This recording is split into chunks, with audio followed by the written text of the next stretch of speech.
mental skills as far as knowing the playbook, and just considering the fact that just helping the younger guys, getting involved more in the playbook as well. What was the biggest learning curve last year?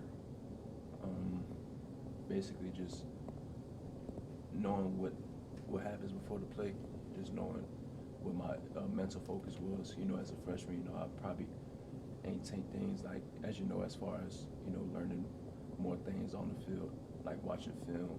I think I took that for granted, but now I'm like more into that. Was there a moment? What was like your big welcome to college football moment that kind of stood out to you? Probably the Oklahoma game. That was probably one of the games where I knew like I had to step my game up. How do you think you did in that moment?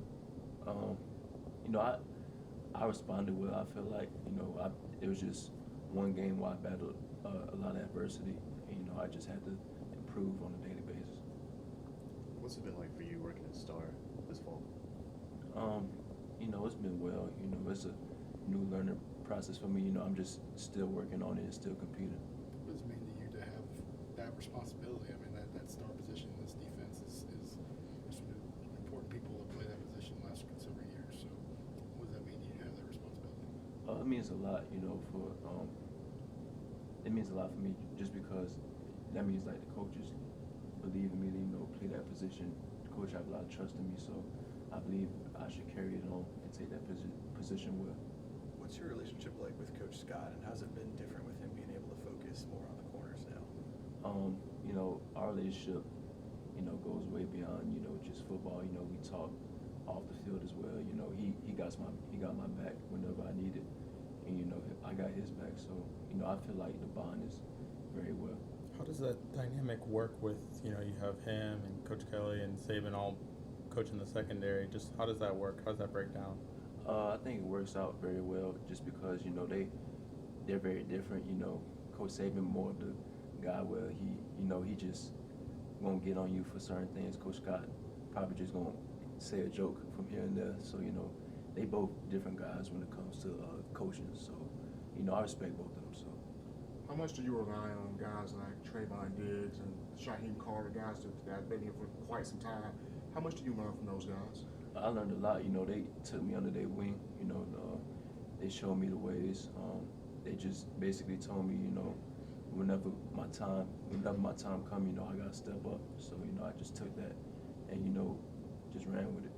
What was it like when you got that first start, that first pen going out there as a starter? What were the emotions like? What was the anxiety like?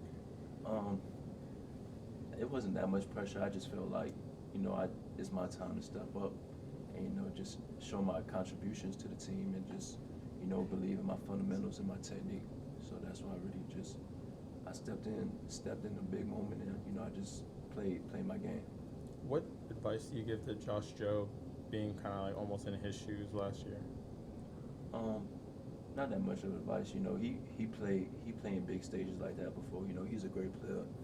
He's a competitor. So I expect him to play well. So nothing really, no motivation. He knew what he had to do when he stepped in.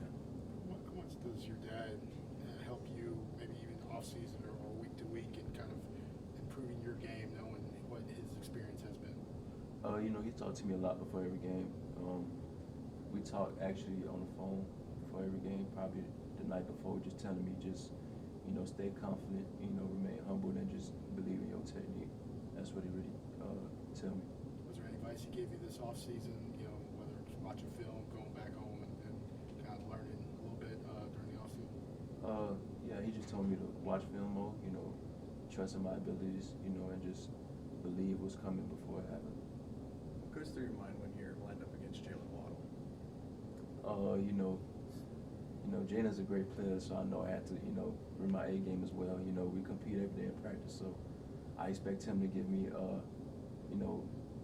my best effort, and he expects me to give my best effort. So, what do you kind of have to keep in mind in terms of like how you play him? You have to give him a little more cushion because of his speed, or like how does that work?